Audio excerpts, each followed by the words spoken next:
In this video, we are hunting a box of nickels. We'll be looking for any older Jeffersons from before 1960, including war nickels, and any buffaloes, V nickels, or anything made before that if we're lucky. We'll also be looking for any foreigns, proofs, heirs or varieties, or any other oddities we can find. I love nickels, so I'm excited. Let's start the hunt, and I'll bring you in when we have our first find. Roll number 4 had our first two older Jeffersons at the box, and they are a 1951 out of Philly and a 1958 minted in Denver. Roll number 5, and we have two more older Jeffersons. First is our first 40s nickel, a 1941 out of Philly and a 1959 Denver. Roll number 6 is our third roll in a row with a find, and this one has another 1941 Philadelphia. Roll number 7, and we're staying with the finds because we got yet another 1941 minted in Philly. Roll number 8, we have another older Jefferson, and it is a 1953 out of Denver. Roll number 9, and we continue the streak of older Jeffersons. We have a 1954 out of Denver. Roll number 10, and the streak continues because we had two finds. 1940, oldest of the box, minted in Philly, and another 1958 out of Denver. Roll number 13, and it seems like all the finds have been in the middle or the right of the box. There hasn't really been any on the left couple rows so far, but I bring you in because we do have a 1947. It's our first older Jefferson out of San Francisco. Roll number 14, and we have a 1954 out of Denver in decent shape. Roll number 17 had our first foreign of the box. It is a Canadian from 1985. Roll number 21, and we have a different foreign because I just opened out the roll, and in the back I see what looks not like a Canadian. 1991. So this is a Swiss 20 Rapin from 1991. I don't think I've ever gotten one out of a roll, but I have seen other people find them on YouTube and such. So that's a pretty cool find. So it's Swiss Rapin. Roll number 26, and it's been a while, but we finally have another old Jefferson. And this one is from 1940, and it's minted in Philly. Roll number 27, and we have our third foreign of the box, second from Canada, and this one's from 1983. Roll number 29, this is the first time this has happened to me, but it looks like we're going to lose 4 cents because we have a penny in the roll. It's a 1993. Oh, there goes 4 cents. Roll number 33, and we finally have another 50s nickel. This one is a 1956 out of Denver. Roll number 35, and we're going to have a first-year Jefferson, 1938. This looks like it's in pretty decent condition, so hopefully it has a mint mark. It has an S mint mark. 1938S. We found a 38D a couple boxes ago, and now we have a 38S. Key date Jefferson found. That is amazing. Roll number 36. We have a first 2009 at the box, and it's out of Denver. Roll number 43 has two finds, one of which is pretty exciting. First is just a 1957 out of Philly.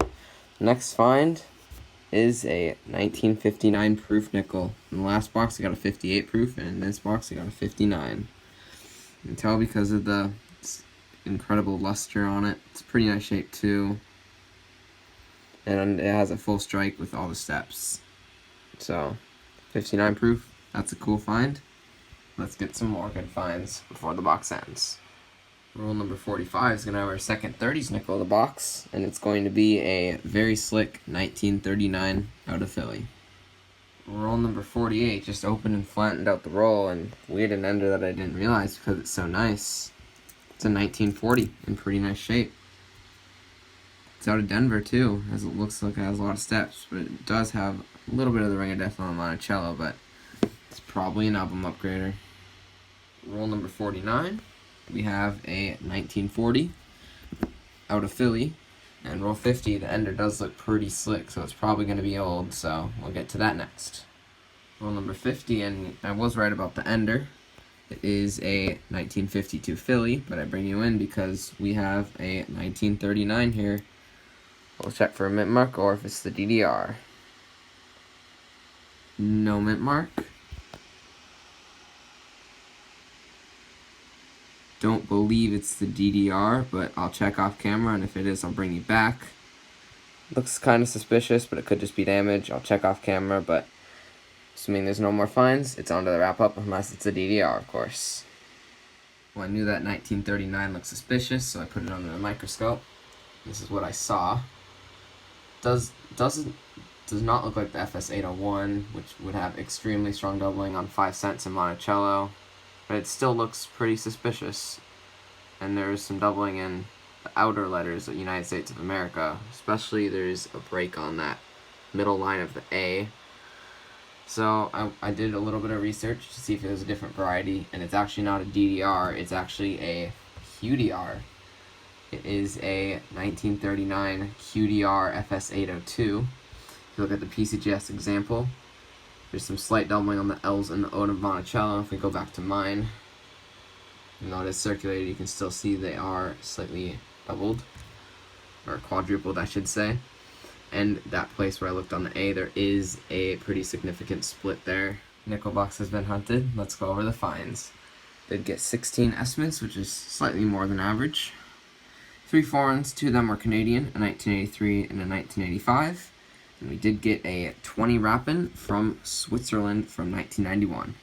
Did get a penny, lose 4 cents, but I'm pretty sure we made it back with the amount of fines we got. And one 2009.